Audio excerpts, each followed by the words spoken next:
리섭님, 저는 23살 남자이고 방충망 시공업을 하고 있습니다. 전에 리섭님이 사업을 한다면 유튜브는 꼭 하라고 하셨던 것 같은데 어떤 방향으로 채널 컨셉을 잡는 게 좋을까요? 이제 2년 차라 엄청난 전문적인 느낌은 안 될 것 같은데 리섭님의 생각이 궁금합니다.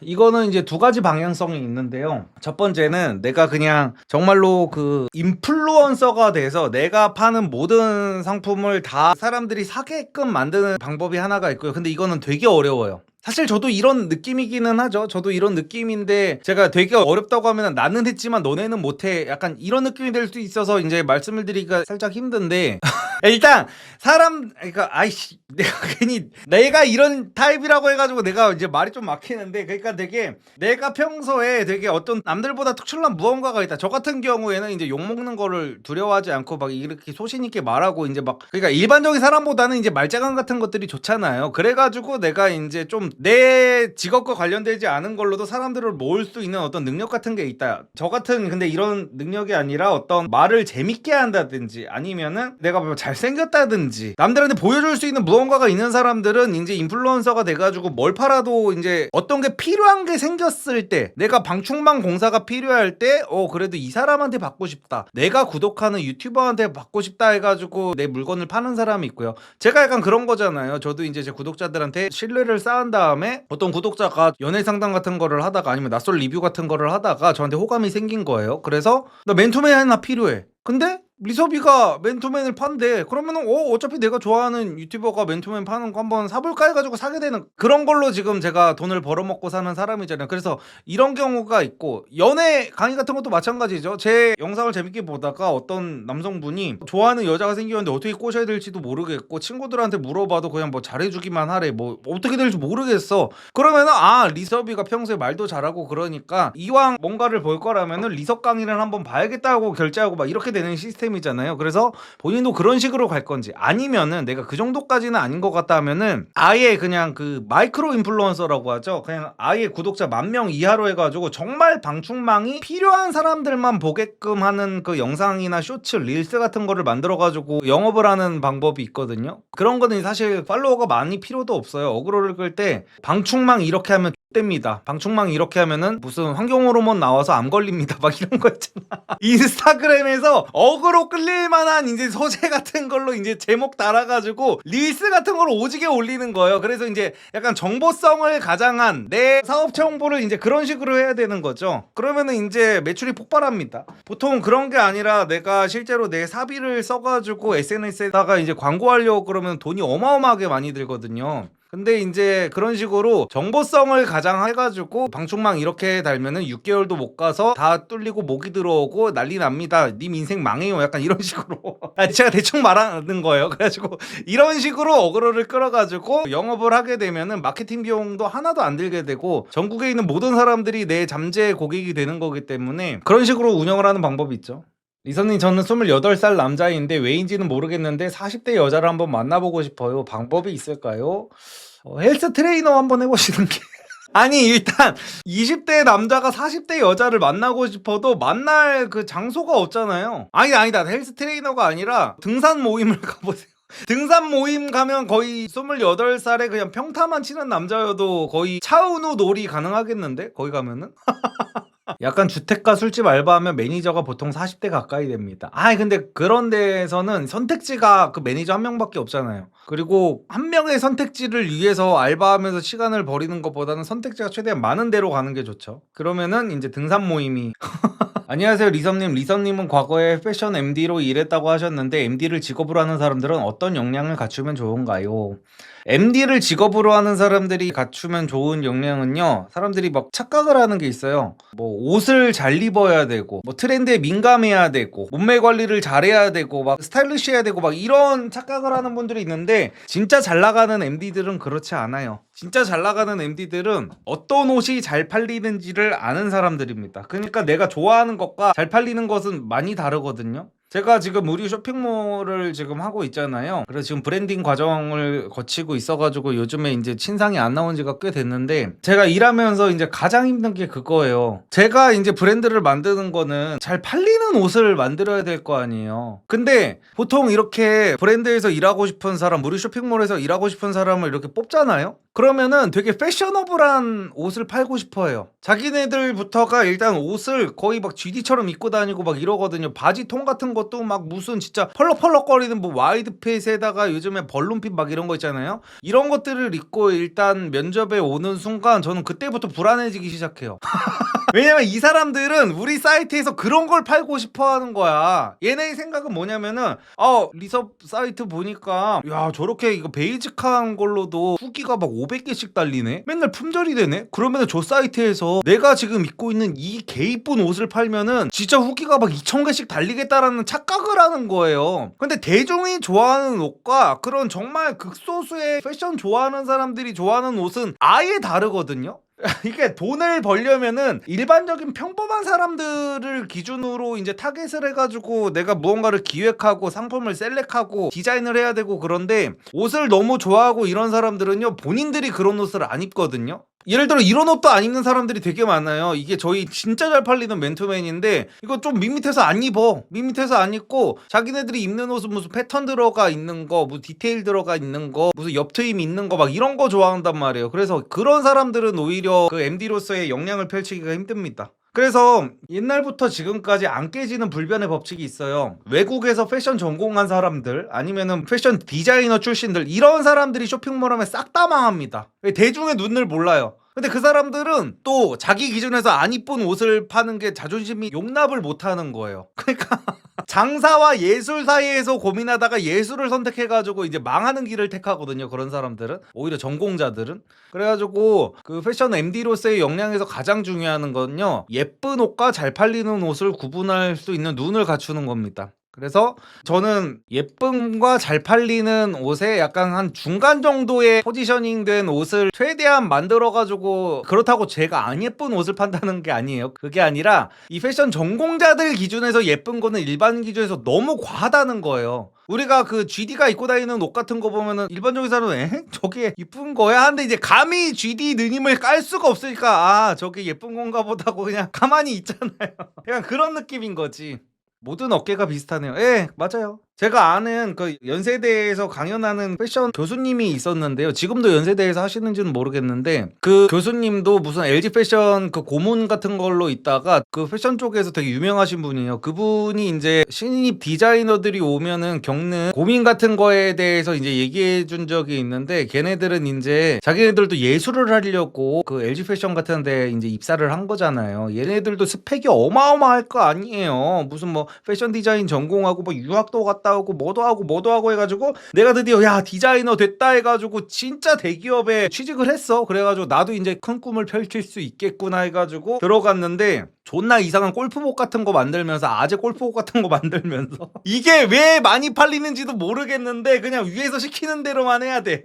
어떤 옷에 주머니를 달면 안 되는 옷이야. 이 옷은 그 패션 디자인적으로. 근데 주머니를 달아야 잘 팔린다는 거를 윗사람들은 아는 거야. 여태까지의 경험과 빅데이터로 인해서. 그래가지고 디자인을 해가지고 컨펌을 받아 팀장급 막 이런 사람들한테. 그러면은 야 여기 주머니 한 개 달고 두 개 달아 하면은 이제 자기 거랑 이제 달라지는 거야. 자기가 생각한 거는 이 실루엣 자체가 주머니가 없어야 예쁜 거고 단추가 두 개만 있어야 예쁜 건데 단추를 세 개 더 달을래. 갑자기 개찐따 옷을 만들어 버리는 거야. 내가 디자인한 옷을. 그래가지고 이제 거기서 현타가 와가지고 때려치고 이제 자기 쇼핑몰 차리고 막 이러다가 그냥 망한다 그러더라고요. 영상 업계도 마찬가지입니다. 그쵸? 모든 게 다 마찬가지죠 사실. 지금 뭐 호텔 셰프가 음식점 창업하면은 이제 망하는 이유랑 비슷한 건가요? 라고 하시는데 그것도 마찬가지예요. 다 마찬가지야 그냥. 영상 업계뿐만이 아니라 광고 업계 뭐 이런 것도 그냥 모든 게 다 마찬가지인 것 같아. 그냥 컨펌을 받아야 되는 일들은 그냥 다 마찬가지인 것 같고 그냥 광고 업계도 이제 자기들끼리 이제 아이디어를 막 해가지고 막 하면은 결국엔 클라이언트가 근데 이거는 좀 이라고 하면은 이제 계속 그냥 그래가지고 그게 있는 거예요. 최종 이게 그래서 있는 거잖아요.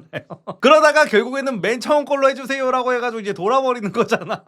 모든 게 다 마찬가지인 것 같아. 근데 어쩔 수 없어. 이게 돈을 벌려면은 소비자의 최소한 85% 정도는 그냥 정말 패션에 아예 모르는 사람이고 문외한 사람이고 영상 퀄리티에 대해서도 아예 모르는 사람이고 예술 같은 거에 모르는 사람들이 85% 90%잖아요. 그래가지고 그런 사람들을 대상으로 팔아야 훨씬 더 매출이 많이 나올 거 아니에요. 그래가지고 어쩔 수가 없어. 결국 매출이 가장 중요한 포인트라는 거네요. 아, 그쵸? 저 사업에서는 사실 내가 무슨 뭐 내 자아 실현을 하려는 게 아닌 이상은 리사님 네이비 맨투맨 너무 잘 입고 있어요. 그래서 다른 티를 못 입겠어요. 책임지쇼. 감사합니다. 리사님 의대에서 공부 중인데 공부가 너무 많아서 제대로 열심히 하기도 전에 현타가 옵니다. 그러니까 제가 그 의사 선생님들을 절에서 진짜 너무너무 존경한다니까요. 의사 선생님들뿐만 아니라 막 과학자들이나 이거 공부 열심히 하시는 분들 있잖아요. 저는 그런 사람들이 너무 대단한 것 같아요. 저는 그 ADHD도 너무 심하고 막 암기 능력도 그냥 거의 그 막장 수준이어가지고 그 공부 잘하는 사람들 보면 되게 멋있더라고요. 그리고 이제 엉덩이가 무거운 사람들이라 그러잖아요. 공부 잘하는 사람들을 보면은 그런 걸 보면은 되게 대단한 것 같아요. 그래가지고 뭐 저도 이제 뭐 그런 의대 공부 비슷한 근처까지도 못 간 사람인데 저한테 뭐 힘들다고 하시면 제가 뭐라고 드릴 말씀이 없고 근데 약간 그런 거는 있어요. 사업 같은 거를 하거나 어느 정도 내가 돈을 조금 이렇게 벌거나 했을 때 조금 루즈해졌다 싶을 때 조금 막 매너리즘 없고 이런 친구들이 있거나 저 스스로도 그랬고 저 스스로도 예전에 일을 하는데 일을 너무 하기 싫은 거 이것도 유튜브 하기 전인데 그때도 이제 저는 사업을 했었으니까 일을 너무 하기 싫고 사실 사업을 하면은요 누가 나한테 일을 하라고 하는 사람이 없어요. 그냥 내가 매출 조금 떨어지는 것만 감내하면은 조금 쉬어도 된단 말이에요. 그래서 되게 내가 게을러졌다고 생각했을 때 택배 상하차를 한번 나가봤거든요. 일부러 초심을 되찾아야겠다 싶어가지고 택배 상하차를 한번 나가봤더니 야 그게 진짜 동기부여 책 그 한 100권 읽은 것보다 더 개빡센 동기부여가 됩니다. 아 나 진짜 개꿀 빨면서 돈 버는 거였구나라는 게 이제 바로 확 와닿아요. 그래가지고 그거 한번 하고 오면 일을 진짜 개 열심히 하게 되더라고. 그래가지고 혹시 내가 좀 운동 좀 필요하다, 내가 초심을 잃은 것 같다, 공부하는 게 너무 힘들다 하면은 택배 상하차 한번 주말에 한번 나가보시는 게 어떨까. 아 근데 의대생이면은 택배 상하차 나갈 시간도 없기는 하겠다. 결혼 준비 중에 남친이 부동산 중개업자랑 잘 딜을 못하고 다 헤헤거리는 데서 좀 실망했어요. 잘 파시는 분들께서 딜을 하실 준비가 되어 보이는데 남친은 깎지는 못하겠고 싸게는 사고 싶으니 저한테 기대했는데 좀 그러네요. 아니 근데 저런 남자들은 많아요. 그래가지고 막 옛날부터 막 그러잖아. 남편들이 어디 가서 이제 호갱짓 하고 오면은 이제 여자들이 남편 등짝 스매싱 날리면서 막 가가지고 따져가지고 환불 받아오고 막 이러잖아요. 그래가지고 본인이라도 흥정 같은 거를 잘 하면은 그냥 그렇게 다른 좋은 부분이 있을 거 아니에요. 그 남자친구분이 뭐 어떤 다른 훨씬 더 좋은 부분이 있으니까 결혼 준비 중까지 지금 하고 있는 거 아니에요. 그래가지고 좀 좋은 부분을 보려고 노력해보세요. 내가 잘하는 거는 남친 대신에 내가 이걸 앞으로도 하면 되고 남친이 나보다 잘하는 거는 남친이 나 대신에 그렇게 하면서 부부가 좀 부족한 부분을 맞춰가면서 사는 거죠. 대신 해주고 그러면서. 리서님은 인정 욕구나 통제 욕구가 심하신 편인가요? 아니요. 제가 진짜 축복받았다고 생각하는 것 중에 하나가 저거예요. 저는 감투 욕심이 없습니다. 남성 호르몬의 저주가 저는 감투 욕심이라고 보거든요. 근데 여자들도 이 감투 욕심이 있는 여자들이 있어. 예를 들어서 저는 대표님 소리 듣는 게 아직도 되게 오그라들어요. 제가 지금 사업을 10년을 넘게 했잖아요. 그래도 사장님까지는 내가 괜찮아. 누가 뭐 사장님 하면은 그냥 저 장사하는 사람이요 이러고 그냥 그렇게 넘기는데 대표님 하면 내가 너무 오그라드는 거야. 막 저 어디 가서 아직까지도 한 번도 저 뭐 어디 대표입니다라고 소개해 본 적이 단 한 번도 없어. 저 그냥 뭐 옷장사 해요. 막 이런 식으로 얘기하지. 아 너무 오그라들고 막 그런 거예요. 근데 이런 거를 좋아하는 사람들이 있거든요. 뭐 누구랑 만나면은 저 대표 누구입니다 이런 얘기하는 거 되게 좋아하고 그래가지고 이제 나중에 이런 게 심해지면은 뭐 정치까지 하고 싶어 하고 막 이런 거잖아요. 그리고 여자들 같은 경우에는 되게 감투 욕심 있어 하는 여자들이 그 다단계에 빠지는 게 쉬운 것 같아. 다단계. 왜냐면요 다단계에 들어가면 처음부터 사람들이 대표님이라고 불러주거든요. 다단계에 빠진 그 사람들이 주변에 아직 없으신 분들은 잘 모를 텐데 다단계를 존나 웃긴 게 다단계 교육장에 가면은 막 100명 막 200명 이렇게 사람들이 모인단 말이에요. 근데 거기 있는 200명이 모두가 다 대표님으로 불려. 다 서로가 서로한테 저는 이제 심리섭이잖아요. 그럼 아유 심 대표님 아유 김 대표님 이 대표님 하면서 지들끼리 존나 무슨 뭐 소꿉놀이 같은 걸 하고 있어. 근데 그 사람들은 태어나서 단 한 번도 이제 그런 호칭으로 불려본 적이 없다 보니까 그게 너무 좋은 거야. 그래가지고 그 뽕에 차가지고 무슨 뭐 다단계 하고 다니면서 나 무슨 뭐 대표라고 하고 막 그러고 다니더라고요. 나도 약간 있긴 해. 근데 저거 있는 게 사실 정상이에요. 특히나 남자들은 그게 남성 호르몬이 하는 역할 중에 하나여가지고 그래서 제가 축복받았다고 하는 거예요. 제가 스스로 생각할 때는 그런 욕심이 없어가지고. 왜냐면 그런 욕심이 있으면은 괜히 안 써도 될 돈 같은 거를 쓰고, 예를 들어서 이런 그 감투 욕심이 있는 사람들, 내가 대표 소리 듣는 거를 좋아하는 사람들은요, 어떤 사업 같은 거를 차려, 내가 돈도 족도 없는데 사업을 차려서 일단 대표실부터 만들려고 하고 막 이래요. 대표실 따로 만드는 것도 다 비용이고, 대표실 만들 공간이 있으면 직원들을 조금 더 넓게 앉힐 수 있고 이러잖아요. 저는 여태까지 사업하면서 대표실 만들어 본 적 단 한 번도 없습니다. 앞으로도 만들 생각이 없어요. 아니면 오히려 직원들이 저랑 같이 앉아있는 게 불편하다고 하면은 이제 제가 뭐 만들 생각은 있어요. 근데 내가 있어 보이고 싶어서, 내가 누군가가 우리 사무실에 와가지고 미팅을 해야 되는데 내가 대표실도 없어가지고 약간 그 쪽팔려 이런 거는 없는 거예요. 근데 예를 들어서 대표실이 없어서 나랑 같이 뭐 비즈니스를 하기 싫어하는 사람이다라면 그 사람은 저도 싫거든요. 예를 들어서 제가 국산차를 타가지고 아 저 새끼 돈 없는 새끼 같은데 저 새끼랑 뭐 같이 비즈니스 하기 싫어하는 사람은 저도 싫어요. 약간 그런 사람들이랑 일하면은 제가 여태까지 경험상 안 써도 될 돈을 계속 써요. 아니 사업을 하는 목적은 최대한 이윤을 많이 남겨야 되는 거잖아. 그래가지고 굳이 안 써야 될 때 돈 쓰는 거를 너무 싫어하는 사람인데, 보통 감투 욕심 있는 사람들은 자기의 그 가오 때문에 너무 이상한 지출이 심하더라고요. 그런 인정 욕구 말고 막 남자답다, 멋있다, 잘한다와 같은 이런 인정받고 싶은 욕구는 없나요? 약간 내 주변 사람들이 나 때문에 행복한 거를 보면은 이제 그걸로 오는 행복은 좀 있는 것 같아요. 예를 들어 그러면은 많이 슬플 것 같기는 해요. 예를 들어 나중에 저희 아들이 커가지고 아빠가 나한테 해준 게 뭐 있어 라고 하면 이제 제가 너무 슬플 것 같기는 해요. 그것도 인정 욕구에 들어가는 건가? 리사님, 회피형 성향을 고치거나 극복하는 방법이 있을까요?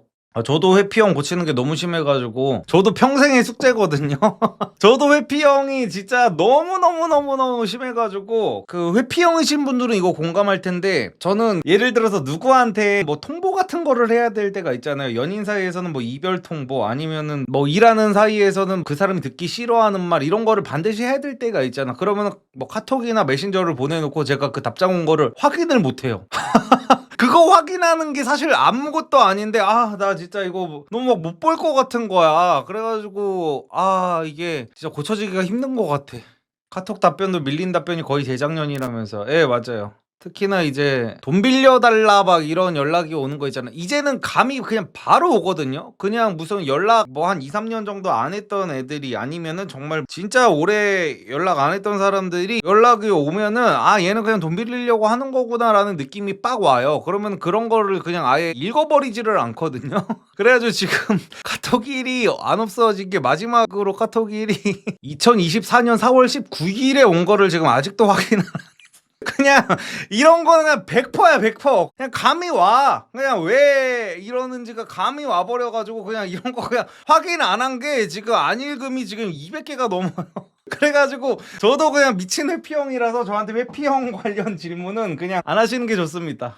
바로 나가기 때린 적도 있겠군요. 예, 맞아요. 예를 들어 단톡방 같은 거 나갈 때 내가 이런 말을 해놓고 그냥 휙 나가버리는 거죠.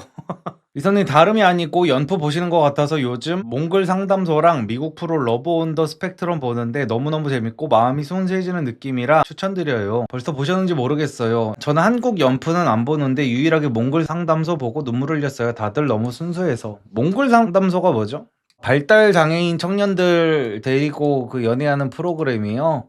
근데 제가 연애 프로그램을 보는 거는요, 여자랑 남자랑 되게 많이 달라요. 저는 이제 결혼 전에는 멜로 영화라든지 연애 프로그램 보는 거 저 좋아했어요, 진짜로. 근데 결혼 후에는 남자는 거기에 대한 관심이 싹 끊겨요. 근데 여자들은 결혼 후에도 멜로드라마나 막 이런 거를 되게 좋아하잖아요. 나는 솔로 막 이런 거를. 나는 솔로는 이제 사회실험 프로그램이니까 이제 남자들도 결혼 후에 많이 보기는 하는데, 약간 환승연애 이런 거를 이제 여자들은 결혼하고 나서도 보는데 남자들은 그런 거 이제 결혼하는 순간 관심이 뚝 끊긴단 말이에요. 그래서 제가 지금 연애 프로그램 보는 거는 이제 컨텐츠적으로 할 말이 있나 해가지고 보는 건데요. 지금 이 몽글 상담소 같은 거는 신체가 불편하신 분들이 나오는 거잖아요. 근데 이거는 제가 리뷰를 할 수가 없잖아요. 리뷰 한번 잘못했다가 유튜브 접어야 될 수도 있잖아. 그렇다고 뭐 다들 제가 응원하면서 너무너무 잘하고 있습니다, 힘내세요 하면은 뭔 재미야. 이제 연애 프로그램은 이제 누가 잘하고 못했고를 얘기해야 되는데 그래가지고 저는 그런 거는 볼 일이 없긴 할 것 같습니다. 극티 리서비 멜로? 저 멜로 좋아해요. 좋아했었어요. 그러니까 저를 유튜브로 보신 분들은 제가 되게 저랑 안 어울린다고 생각을 하실 수가 있는데, 저는 슬픈 거 보고 우는 거 되게 좋아하거든요.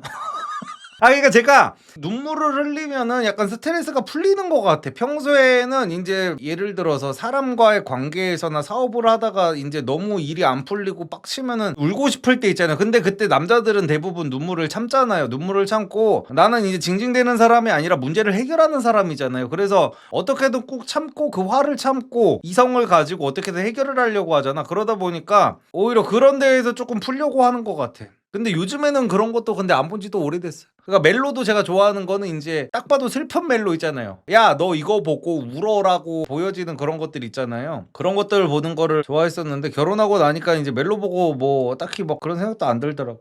리선님은 되게 예민하신 편인가요? 낯설 리뷰하시는 거 보면 정말 너무 예리하셨어요. 예, 저 되게 예민한 편입니다. 그래서 사람 만나는 게 스트레스인 것 같아요. 와, 진짜 신기하네요. 사람 만나는 게 스트레스신데 어떻게 그렇게 여자를 만나고 친구도 많으신 건가요? 저 친구 없다니까요. 저 친구 없어요.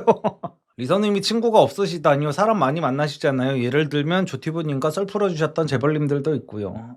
그게 제가 지금 한 달에 사람을 제가 개인적으로 만나는 거는 거의 한 번 정도밖에 없어요. 그것도 맨날 만나는, 말씀하신 그 조티브라든지 맨날 만나는 제가 만나는 사람이래 봤자 5손가락 안에 꼽아요. 나머지는 그냥 어디 5손가락 안에 꼽는 사람을 만났는데 그 사람의 지인이 어디 술자리에 합류를 하고 약간 이런 거예요.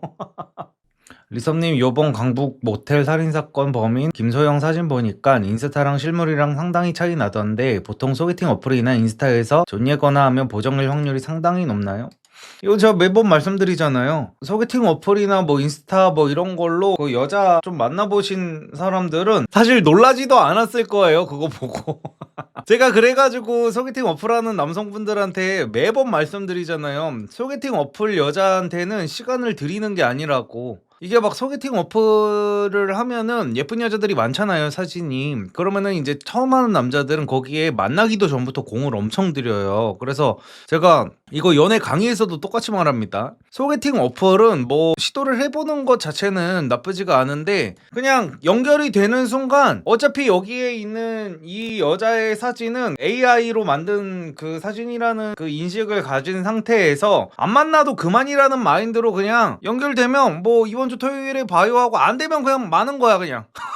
무슨 뭐 취미가 뭐예요? 어떤 남자 좋아하세요? 막 전화 통화 막 밤새도록 하고 다 시간 낭비예요. 어차피 실제로 만나면은 10번 만나면은 9번은 아예 그냥 다른 여자가 나와버린다니까요. 그래가지고 근데 이거 인스타도 거의 대부분 마찬가지예요. 심지어 인플루언서 여자애들도 그런 경우가 많습니다. 인스타 인플루언서 여자애들도 몸깡이지 하는 그 여자애들이 많아요. 제가 막 누구라고 말씀은 못 드리겠지만 되게 유명한 인스타 여자 인플루언서들이 방송 같은 데 나갔다가 개쪽당하는 경우 있잖아요. 자기네들 메타인지 고장 나가지고 약간 정신병 단계에 가가지고 그런 선택을 하게 되는 건데, 인스타 그 인플루언서 애들도 이제 보정 어플 같은 거 돌려가지고 그 얼굴이 자기 자신인 줄 착각하고 방송까지 나가는 이제 만용을 부리는 경우가 있는데 그래서 온라인에서 보는 여자애들 사진 같은 거는 대부분 믿는 게 아닙니다. 세상에 존재하지 않는 애들이에요. 메타버스 세계에 사는 사람들이 상당히 많습니다.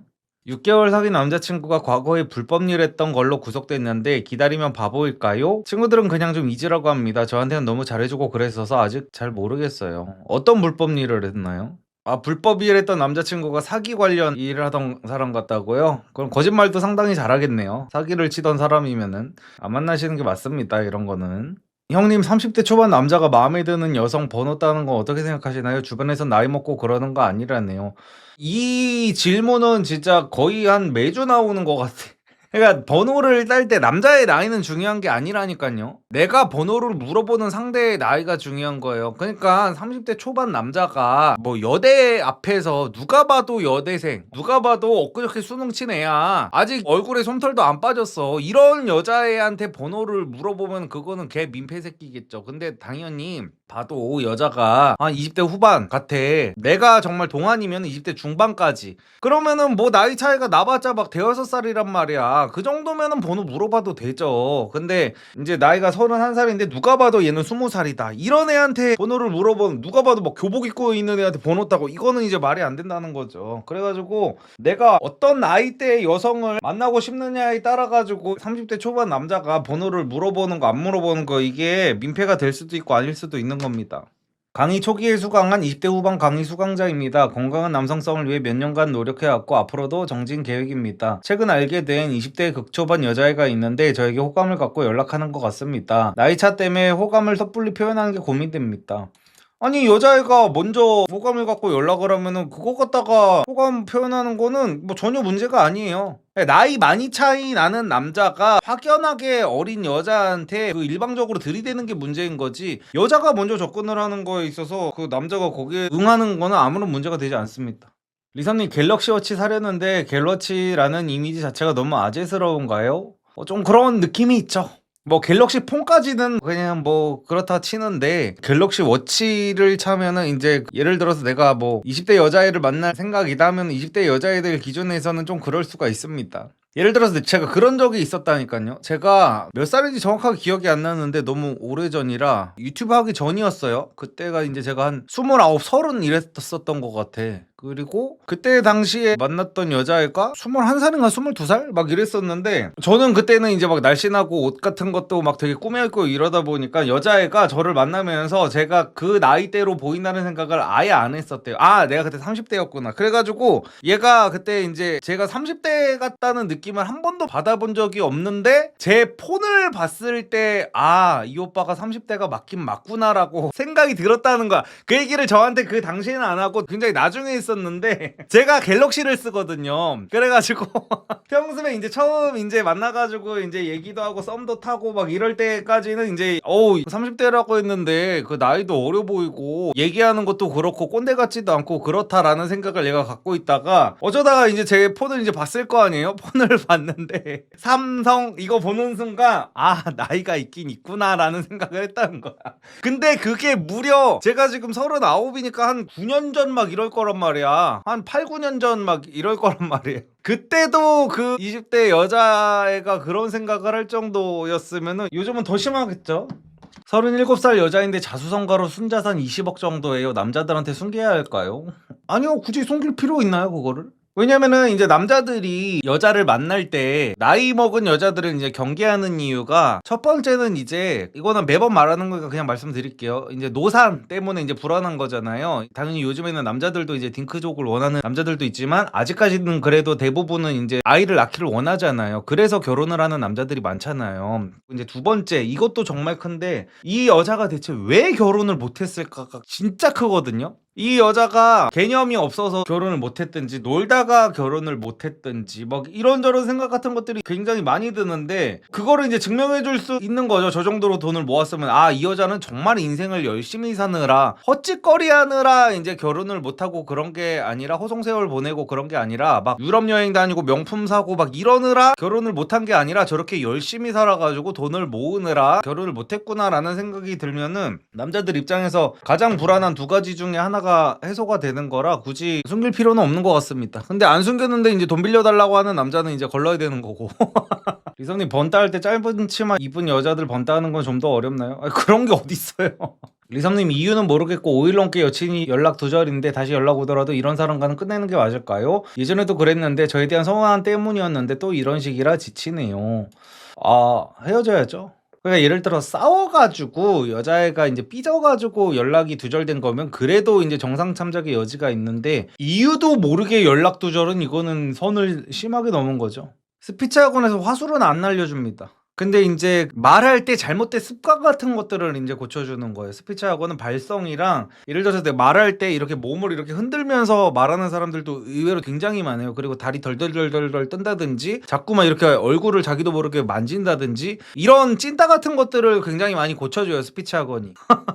그리고 막 그런 거 있잖아요. 저도 이제 그런 말 습관이 있는데 저는 이제라는 말을 되게 많이 쓰잖아요. 방송을 하다 보면. 그래서 이제 막 하면서 뭐 이제 뭐 그런 것들 있잖아요. 뭐 이제 막 하면서 막 얘기를 계속 해가지고 저희 편집자님한테 그 말씀드릴 때도 이제는 이제 자막에서 빼라고 하거든요. 이제라는 말을 제가 너무 많이 해가지고.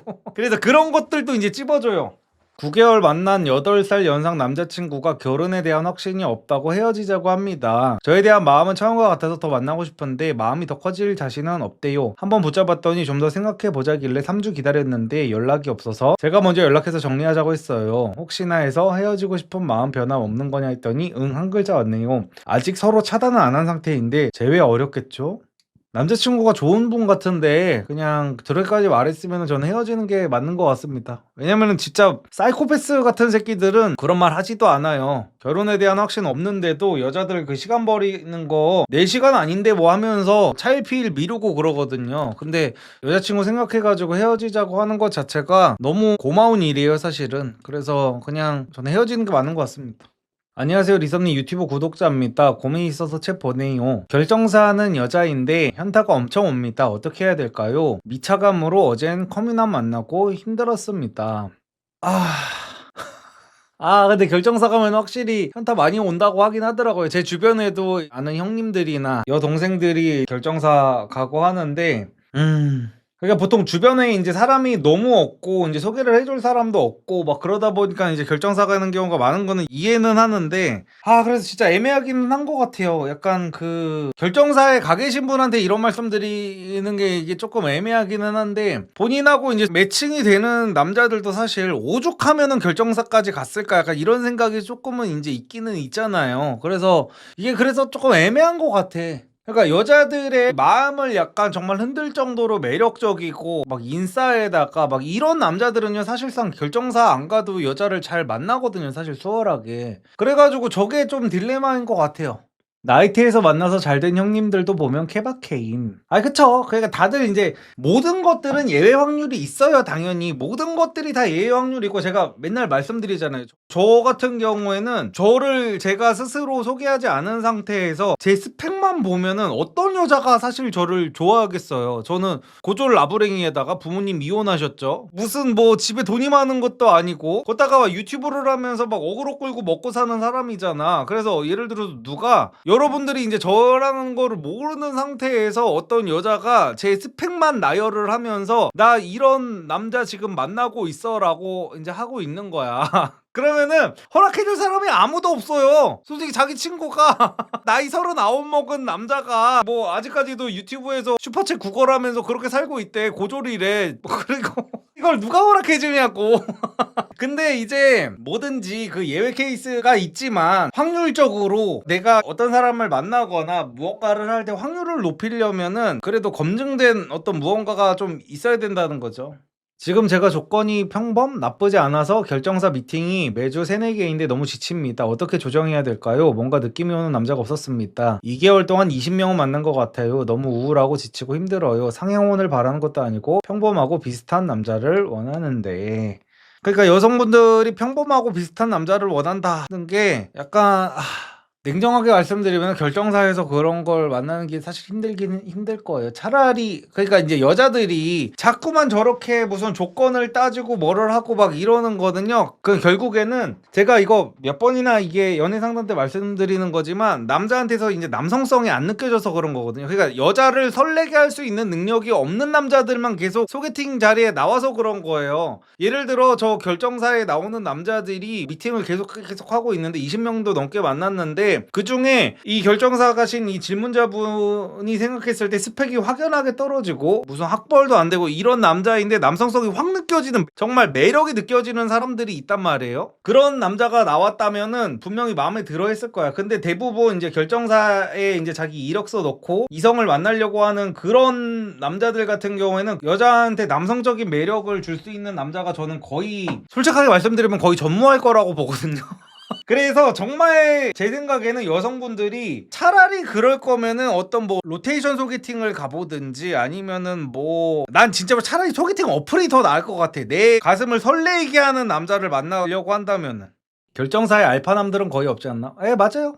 솔직히 말해가지고 여자들이 말하는 아니면 소위 사회에서 말하는 알파남 이런 사람들 있잖아요. 그런 사람들은 결정사에서 돈을 안 받고 소개를 시켜주거든요. 이제 자기네들 결정사에 뭐 변호사도 있고 의사도 있고 막 이런 거를 좀 홍보하려고 진짜 잘난 남자들한테는 이제 결정사에서 이제 돈을 안 받는 경우가 많은데, 물론 다 이렇다는 건 아닙니다. 보통 그래가지고 저도 이제 잘 나가는 변호사 의사 친구들 막 이런 애들 보면은 결정사에서 계속 연락 와요. 계속 연락 와가지고 그냥 나가만 보시라고, 돈 안 받을 테니까 여성분들 그 만남에 나가만 보시라고 그러는 경우도 많고. 그래서 결정사에서 그런 남자를 만나려면은 여자도 그만큼 스펙이 돼야 되고, 근데 그게 아니라 평범한 남자를 만나려고 하는데 결정사를 갔다, 이거는 거의 그냥 남성성 포기해야 되고. 왜냐하면은 보통 일반적인 평범한 벌이 수준의 남자가 이제 결혼을 하고 연애를 하고 싶고 외롭고 하면요, 보통의 남자들은 차라리 결정사에 쓸 돈으로 번다를 합니다, 진짜로. 그 정도의 적극성을 연애에 보이는 남자들은요.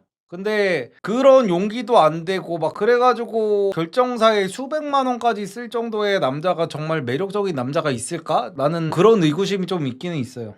의사분도 결정사로 만나기도 했는데 뭔가 이성적인 호감이 없어요. 그런 분들 같은 경우는 이제 의사인데도 돈 내고 나가는 사람들이죠. 그러니까 의사라고 다 공짜로 결정사에 간다는 게 아니라 잘 나가는 의사들, 정말 멋있고 잘생긴 정말 특 A급, SSS급 그런 남자들한테 이제 결정사들이 이제 돈 안 내도 된다고 나오라고 하는 거고, 의사들 중에도 당연히 돈 내고 가는 사람들도 있는데, 그런 경우에는 이제 나는 솔로 나가는 의사들이랑 약간 비슷한 거죠. 제가 예전에 그랬잖아. 나는 솔로에 의사들이 병원 홍보 목적 아니고 나가는 의사들은 조금 애매한 것 같다. 왜냐면은 의사라는 직업 특성상 정말 사람 새끼처럼만 하고 다녀도 주변 사람들 소개가 끊이지를 않거든요. 저만 해도 예를 들어서 어떤 예쁜 여동생들이나 모델 애들이나 연예인 지망생 이런 여자애들이 연애하고 싶대, 좋은 남자 없니 하면은 당연히 의사 변호사 전문직부터 떠오르게 된단 말이에요. 당연히 얘네들도 외모도 뛰어나고 막 이러다 보니까 좀 제대로 된 남자를 소개시켜주고 싶을 거 아니에요. 그래가지고 의사 변호사들이 얼굴만 조금 반반하고 평범타만 쳐도 소개는 끝도 없이 들어와요. 근데 의사 변호사들이 결정사까지 갔다, 이거는 저는 조금, 나는 솔로 고독정식 의사 느낌이 정말 뭔지 알게 됩니다. 정말 슬프지만 리섬님 말씀대로 퐁퐁남 만나는 여성분들 정말 대단하신 겁니다. 그러니까 그런 여자들이 진짜 대단한 거라니까. 차라리 소개팅 어플을 한번 해보세요. 결정사 그거 하시지 말고. 소개팅 어플에는 오히려 여자 가슴 그 약간 떨리게 하는 그런 남자들이 상당히 많이 포진이 돼 있을 거여가지고. 여친이 정서적 외도한 걸 알게 되어 헤어지자고 했다가 붙잡아서 일단 만나는 중인데 너무 괴롭네요. 정서적 외도가 뭐예요? 그냥 만나가지고 뭐 밥 먹고 대화하고 뭐 그런 것만 한 거예요. 이제 몸까지는 안 섰고. 근데 정서적 외도가 들어갔으면 언젠가는, 결국에는 그거 안 들켰으면 결국에는 육체적 외도까지 가기는 갔을 겁니다. 그게 순서여가지고. 회사 남사친과 저에게 연락 안 한다고 하고 거짓말하고 매일 카톡하고 가끔 전화로 남사친의 연애 상담해주고, 따로 만난 적은 없네요. 폰 보여달라 하니 카톡 며칠치 삭제도 했더라고요. 계속 생각나는데 이걸 다시 말하자니 받아준 뒤 쪼잔하게 보이고 최대한 후회하고 저한테 미련 남게 헤어지고 싶어요. 아, 근데 헤어질 거면은 그냥 헤어지세요. 무슨 뭐 미련 남게 헤어지고 싶고 뭐 그런 생각을 또 왜 합니까? 그리고 뭐 애정 표현도 안 하고 막 그랬다고 하면은, 그리고 연애 상담을 해주고 뭐 그런 거면은 정말로 그냥 사실 바람까지는 아닌 것 같아요. 아, 근데 어쨌든 간에 저게 뭐 정상은 아니어가지고 어차피 헤어지기로 마음 먹었으면 본인의 시간도 아깝게 생각하세요. 본인의 시간도. 여자의 시간만 아까운 게 아니라 본인의 시간도 지금 하루하루가 가고 있어요. 근데 어차피 헤어지기로 마음 먹었고 후회하게 만들고 싶어가지고 내가 이미 끝나버린 여자와의 그 시간을 계속해서 질질 끌고 가는 것도 상대만 시간이 아까운 게 아니라 내 시간도 아까운 거라서 그냥 끝내기로 했어요. 그냥 끝내세요. 결혼했는데 자꾸 여자를 만나고 싶고 사랑을 찾는 남자 심리 부탁드려도 될까요? 그게 무슨 뭐 심리를 뭐 분석까지를 해야 되나요? 저거는 제가 매번 말씀드리잖아요. 그냥 그거는 일반적인 남자라고. 모든 남자가 그래요. 사랑을 찾는 것까지는 아닌데, 사랑은 당연히 와이프랑 해야 되는 거고, 모든 남자들은 그냥 계속 해가지고 그런 남자들만 살아남았기 때문에 어쩔 수 없다고 매번 말씀을 드리잖아요. 모든 남자는 최대한 많은 여자와의 즉각적인 그 성관계를 원하게 만들어져 있어요. 그런 남자들만 애초에 그 진화 과정에서 도태되지 않고 살아남았기 때문에. 근데 이제 그런 거를 이제 우리들은 지성인이고 현대인이니까 그냥 참아가면서 사는 거죠. 결혼을 했으니까, 사회적 합의가 돼 있으니까. 리섭님 80점 이상 남자면 결혼하라고 하셨는데 저는 100점 근처의 남자를 만나고 싶어요. 여자 나이 몇 살까지 베팅할 수 있을까요? 28에서 29살이면 90점 이상 남자면 더 바라지 말고 시집가는 게 맞겠죠? 참고로 저도 80점 이상의 여자입니다. 외모나 스펙, 집안 등등. 아, 그쵸. 보통 90점 이상도 만나기 힘들어요. 그리고 사람의 매력이나 사람의 어떤 본인은 이제 여성분이잖아요. 여성분이 본인의 객관적인 수치가 이제 80점 이상의 여자라고 하는데 그 수치대로 다른 사람이 본인을 안 봐줄 가능성도 있어요. 그러니까 당연히 어떤 사람은 질문해주신 그 몽지님을 볼 때 100점으로 느끼는 사람이 있을 거고 70점으로 느끼는 사람이 있을 거고 60점으로 느끼는 사람이 있을 거고 막 그렇단 말이에요. 그래서 그런 정량평가가 안 돼요. 사람과 사람의 만남에서는. 왜냐면은 제가 60점이라고 해서 기분이 상할 수가 있는데 예를 들어 그런 거예요. 사람의 취향이라는 게 있잖아요. 저는 여자가 강아지상이면은 아무리 예뻐도 싫거든요. 그러니까 그런 느낌이에요. 그러니까 저는 고양이상, 약간 여우상, 못되게 생긴 여자 타입을 되게 좋아하고 여자가 착하게 생기고 막 눈이 처지고 막 이런 여자들한테서는 이제 매력을 못 느끼는 타입이에요. 그러니까 그 자타공인 예쁜 여자들 중에 예전에 이제 제 시대 때 이제 남자들의 이상형 같은 여자로 치면은 뭐 손예진님이라든지 박보영님 약간 이런 타입들이 있잖아요. 저는 그런 타입들한테는 이제 매력을 아예 못 느끼거든요. 근데 이제 저랑 아예 반대이신 사람들도 있어요. 약간 그 박보영님 같은 스타일 좋아하시는 남성분들은 그런 여자한테 막 미쳐버리고 막 이런단 말이야. 그래가지고 점수는 사실상 참고만 하는 거고 지금 그렇게 본인은 뭐 100점 근처의 남자를 만나고 싶다 뭐 하고 싶다 그래도 이제 다른 사람들이 보기에는 저 남자 뭐 60점밖에 안 되는데 하는 남자한테 본인이 빠질 수도 있는 거고 그래가지고요. 무슨 연애를 하고 결혼을 하고 그러는데 너무 그렇게 수치적으로 막 계산해서 하려고 그러면은 남자 만나기가 힘들 겁니다. 사람 마음이 그렇게 계산기처럼 그렇게 딱딱딱딱 맞아 떨어지지가 않아요. 남자 중에 강아지상보다 고양이상 좋아하는 남자 많아요. 근데 고양이상보다 강아지상 좋아하는 남자들도 또 굉장히 많아요. 비율적으로는 어떻게 될지 모르겠네. 저는 25살 직장인이 목표인데 주변 친구들이 다 사업가 인플루언서 위주로 있으면 사업을 하게 될 운명일까요?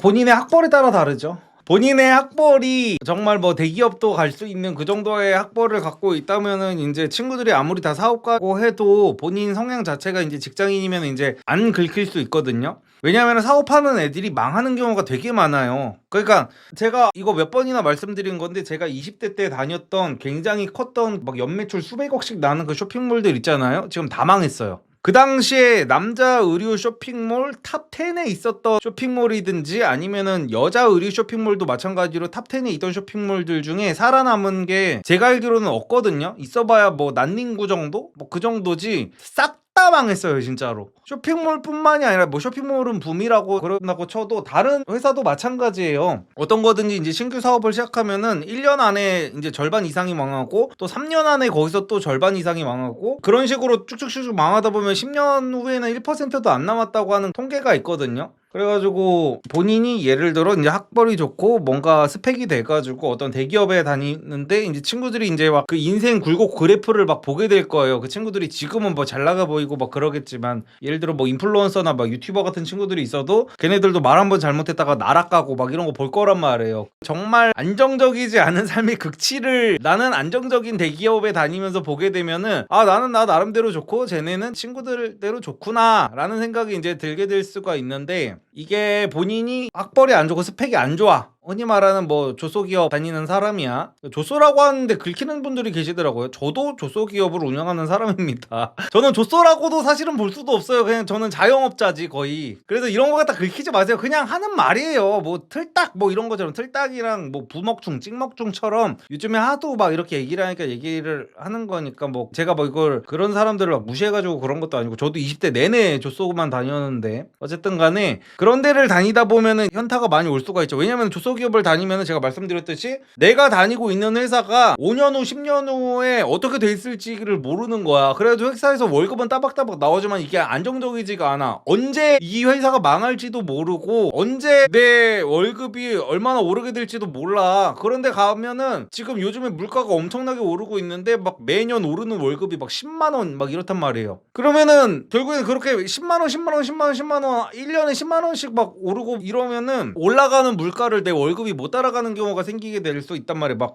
그 월급 동결로 하는 뭐 조소도 많고 막 그렇단 말이에요. 그러면은 이제 주위의 친구들이 그러면은 사업을 시작하게 될 수밖에 없죠. 아, 지잡대 나오셨어요. 지잡대 나왔으면 사업하셔야지. 아니면 진짜 아싸리 그냥 기술을 배우시던가. 리선님, 저 이번에 소방시험 필기 합격했습니다. 공부 쉬는 시간에 형 영상 많이 봤는데 진짜 합격해서 기분이 너무 좋습니다. 아이고, 축하드립니다. 아유, 저는 화이트데이인데 이별했어요. 아, 진짜요? 아이고, 그러면 발렌타인데이 때는 초콜릿을 줬을 거 아니야? 아니구나. 화이트데이 때 남자가 주는 거지. 아, 그러면 개이득 받다고 생각하세요. 긍정맨.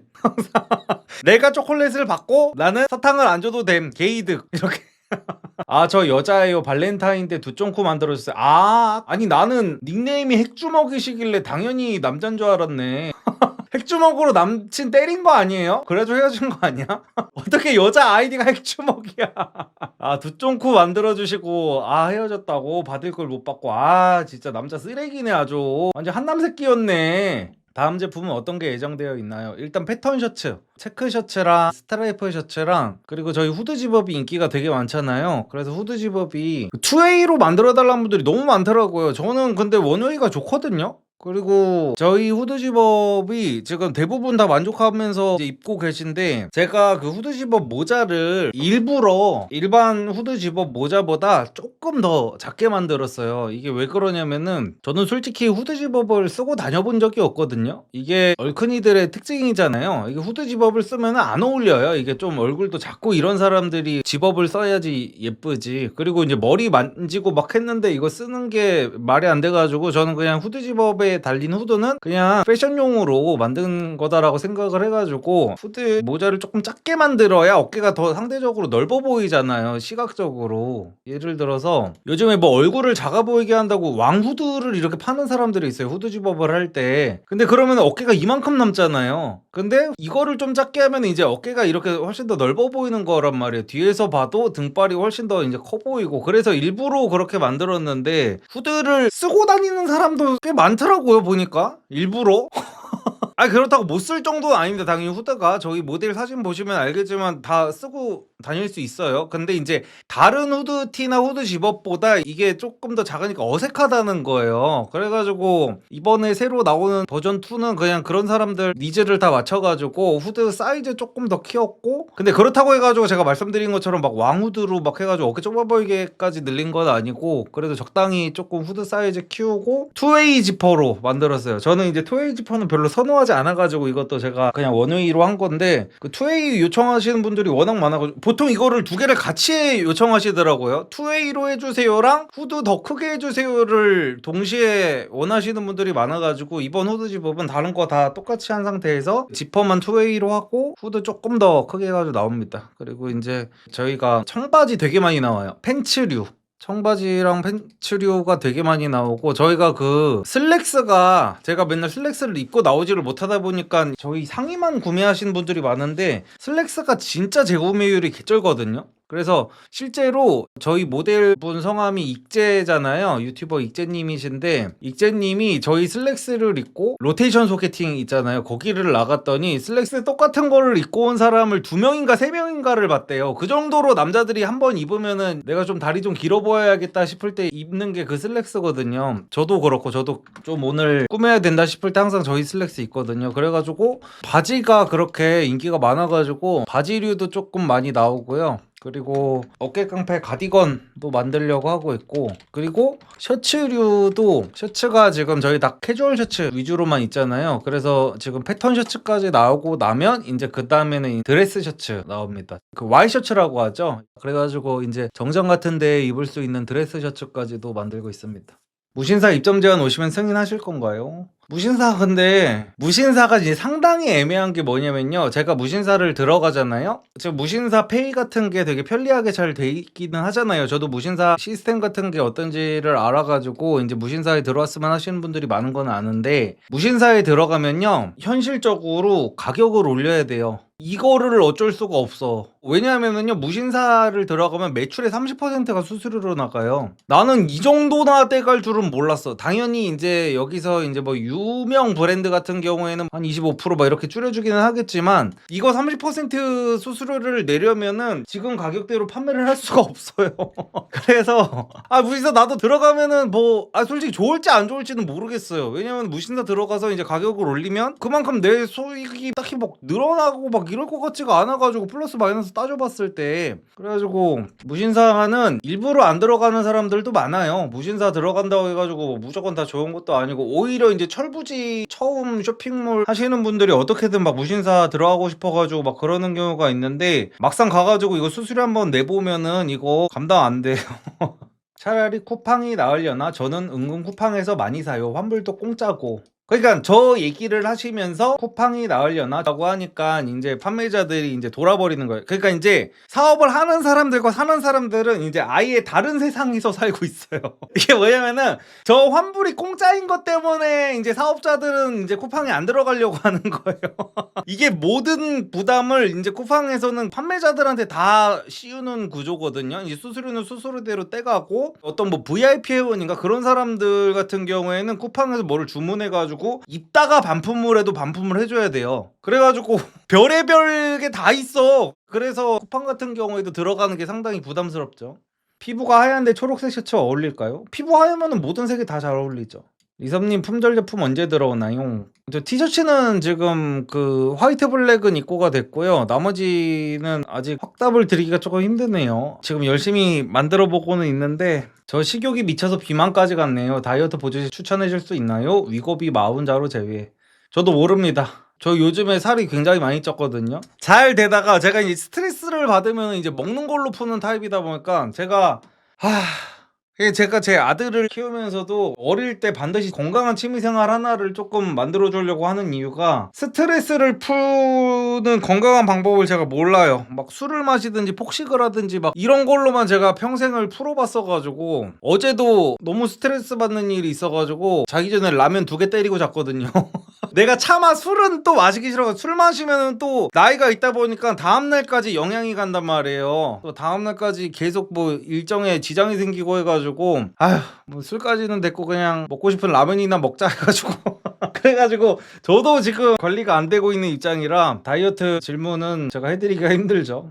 리섭님, 저는 술을 거의 안 먹는 28살 남자인데, 여자친구가 술 먹고 새벽에 전화하고 데리러 갔을 때 몸을 못 가누고 그런 모습을 봤는데 정이 떨어지더라고요. 친구는 아직 20대인데 그럴 수 있지 이렇게 말하던데, 제가 너무 예민한 걸까요? 술 마시는 사람들 기준에서는 예민한 건데, 술 안 마시는 사람들은 이거 죽을 때까지 이해 못 하는 거여가지고, 그냥 웬만하면 다른 여성분 만나는 게 좋습니다. 웬만하면. 정말 이 여자 아니면 나는 죽어도 못 살겠다 이런 게 아니면은, 진짜로. 왜냐면은 서로가 고통스럽거든요, 그게. 4년 만에 연애 강의 다시 결제해서 수강했는데, 어릴 때 볼 때랑 지금이랑 또 너무 다릅니다. 마인드 세팅이나 바이브가 달라지다 보니, 오늘은 카페에서 예쁜 여성분이 먼저 명함을 주셨는데 보니까 인플루언서시더라고요. 마인드 세팅 다시 하기가 좀 어려운 것 같습니다. 아니, 그것 자체가 이미 마인드 세팅을 하기가 좋은 상황인데 왜 마인드 세팅이 안 돼요? 그렇게 인플루언서가 명함을 줄 정도로 나는 괜찮은 남자구나 라고 마인드 세팅을 하면 되지. 오히려 그런 경험이 없는 남자들이 마인드 세팅을 하기가 힘든 거죠. 저 질문이 있는데, 30대 미혼율이 어떻게 돼요? 그거는 챗 GPT한테 물어보는 게 빠르지 않을까요? 제가 그걸 어떻게 외우고 있어. 이거 이준석한테 물어봐도 못 외우겠다. 6년차 기술직 직장인이고 31살입니다. 여유가 생겨서 늦었지만 대학을 가려고 합니다. 만약 시험 잘 봐서 의대 성적이 된다면 가는 게 맞을까요? 전공 살리고 공대 가는 게 맞을까요? 직업에 불만은 크게 없지만, 리섭님은 전문직은 예쁜 여자 소개 마음껏 받을 수 있다고 하셨는데, 제 직업으로는 그런 일이 없었어서 부럽습니다. 정말 전문직이랑 직장인이랑 차이가 큰가요? 졸라 큽니다. 가능하면 정말 여자를 만나서 결혼 잘하고 싶다 이런 거면 무조건 의대 가는 게 맞죠. 근데 의대 가도 바로 의사가 될 수 있는 게 아니라서 또 문제기는 한데, 의대 4년 하고 또 무슨 레지 생활도 하고 막 이래야 되잖아요. 아니다, 이미 그냥 의대 4년만 해도 여자를 만나기는 쉽기는 하겠구나. 그러니까 의사가 확실히 이제 같은 전문직이라도 전문직 중에서도 천하천급이기는 해요. 예를 들어서 어떤 남자가 31살에 로스쿨생이다 라고 하면은 이제 그거는 이제 살짝 조금 그렇거든요. 여자들이 느끼기에, 아니 뭐 언제 저거 졸업하고 언제 막 취업하고 언제 막 돈 벌어 막 이런 절망감이 오는데, 의사는 달라. 의대생은 달라. 30대 의대생이래. 그러면 좀만 버티면은 어차피 의사는 애초에 취업 걱정도 없고, 오히려 의사는 개업의가 위험한 거고, 의사들은 항상 취업하려고 그러면은 이제 취업 자리도 쉽고 하다 보니까. 근데 취업도 쉬운데 최소 월 1000부터 시작하잖아요, 의사는. 그래가지고 그 모든 공백을 다 메울 수 있는 직업이어서 너무 좋죠. 리서님, 직장인 월천 번다고 해도 의사랑 비교해서 인기도 차이가 클까요? 그 직장이 어떤 직장인지가 중요하겠죠. 정말 안정적이 누가 들어도 알만한 대기업이면은 사실 거기서부터는 이제 매력으로 승부가 되는 거고. 아, 근데 일반적으로 1,000만 원 주는 직장이 있어요? 결혼 정년기 남자한테? 대기업이 아닌 이상? 무슨 막 영업직이 아니면? 아까 근데 기술직이라고 하셨나? 기술직에 1,000만 원이시면은 사실 그냥 팩트를 말씀드리는 겁니다. 우리나라 그 인식상 기술직이 의사랑 현실적으로 비비기는 힘들기는 하죠. 어떤 기술직인지는 제가 모르겠지만. 근데 이게 그렇다고 해서 막 기술직이 나쁘다는 게 아니라 의사랑은 누구도 못 비벼요. 의사는 그냥 전문직 중에서도 왕이고 그냥 일반적인 모든 사람들 위에 군림하는 게 그냥 의사여가지고 우리가 무슨 뭐 나는 솔로 이런 거 보면은 뭐 의사들이 죄다 막 병신같이 나와서 그렇지 현실에서 저 진짜 유튜브 하기 전에 의사랑 사회에서 만나본 적이 없어요. 제 지인으로도 있어 본 적이 없어. 의사들은 어디 그 다른 세계 사람들 같았어요. 저는 진짜로 그 정도로 의사는 원래 누구랑 비교해도 압도적으로 그냥 이겨버리는 게 의사여서 의사가 뭐야 변호사조차 주변에 인맥이 없어요. 그러니까요 일반적인 사람들은 저렇다니까요. 이게 뭐 요즘에 막 인터넷에서나 뭐 로스쿨 나와가지고 변호사들이 너무 많아졌다 이러지 주변에 변호사가 어딨어.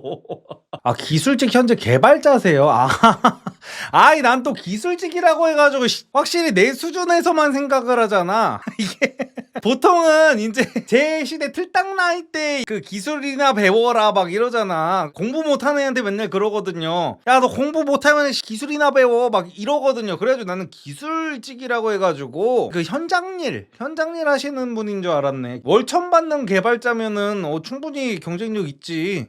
영상 재밌게 보고 있는 애청자입니다. 추리닝 바지 샀는데 너무 편하고 핏이 좋아요. 아유 감사합니다.